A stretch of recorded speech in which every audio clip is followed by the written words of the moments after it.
Nýja stjórnarskráin sem þjóðin kaus og þingið sveik kveður á auðlindir í þjóðareigu. Þjóðareign á auðlindum á sér skýra hliðstæðu í lögunum þjóðgarðinn og Þingvöllum.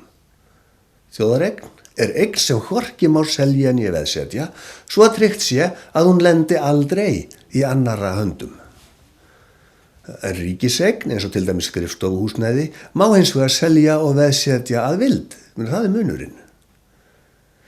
Lýðræðisvaktin vill þjóðareignarákvæði í stjórnarskrá til að tryggja að arðurinn af auðlindunum renni ævinlega til rétts eiganda fólksins í landinu.